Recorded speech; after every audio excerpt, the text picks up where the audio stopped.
प्रभु यीशु मसीह के मधुर और मीठे नाम में आज दिनांक 14 सितंबर दिन शनिवार को आप सब श्रोताओं का हम स्वागत करते हैं। आज के दिन के लिए जो वचन है वो लिया गया है दूसरा राजा के पुस्तक उसका 6वां अध्याय 17 पद। तब एलीशा ने यह प्रार्थना की, हे यहोवा, इसकी आंखें खोल दे कि यह देख सके।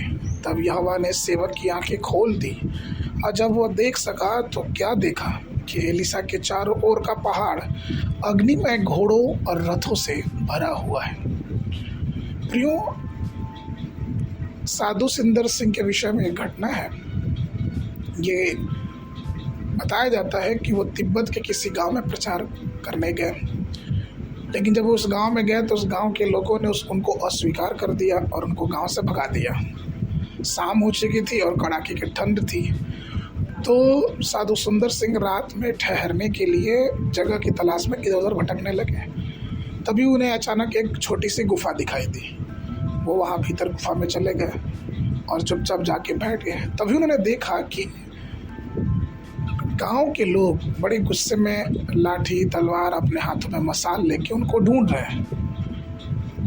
साधु सुंदर सिंह तुरंत समझ गए कि वो उन्हें पीट पीट के मार डालेंगे और वो चुपचाप उस गुफा में बैठे हुए थे। और गुफा में जब बैठे तो वो घुटनों के बल आके और अपने जीवन के लिए परमेश्वर से प्रार्थना करने लगे। परमेश्वर के हाथों अपनी आत्मा अपने जीवन को समर्पित किया और प्रार्थना करने लगे। लगभग आधे घंटे के बाद जब उन्होंने आंखें खोला तो देखा कि वहाँ गुफा के करीब कोई नहीं है, वो बहुत दूर जा चुके हैं।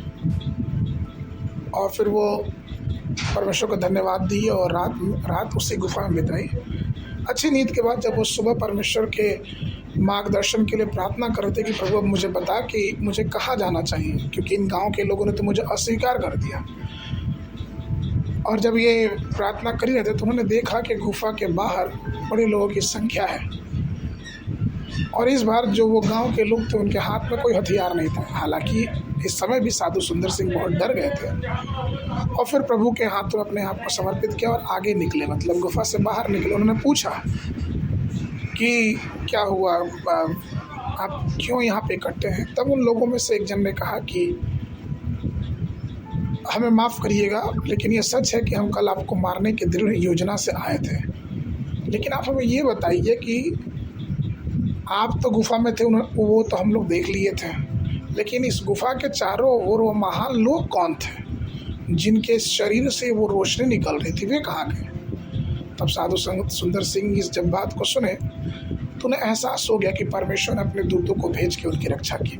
और यह अवसर था साधु सुंदर सिंह जी के लिए कि उन्होंने परमेश्वर के महान प्रेम के बारे में उन लोगों को बताया। प्रियो, हर बाधा एक अवसर के रूप में हम बदल सकते हैं। अपने जीवन को हम परमेश्वर के हाथों में समर्पित करें और प्रार्थना करें। परमेश्वर आज भी हमारी रक्षा करता है। परमेश्वर अपने दूतों को, अग्निमय रथों को, अग्निमय घोड़ों को भेज के हमारी रक्षा और रखवाली करता है। इसलिए हमेशा प्रभु की प्रतिज्ञा पे और उसकी प्रभुता पे विश्वास करें और आगे बढ़ें। परमेश्वर आपके पाँव को टलने न देगा। आज के मरण के लिए मत्ती रची सुसमाचार उसका 6वां अध्याय 8 पद। सो तुम उनकी नाई न बनो, क्योंकि तुम्हारा पिता तुम्हारे मांगने से पहले ही जानता है कि तुम्हारी क्या क्या आवश्यकता है।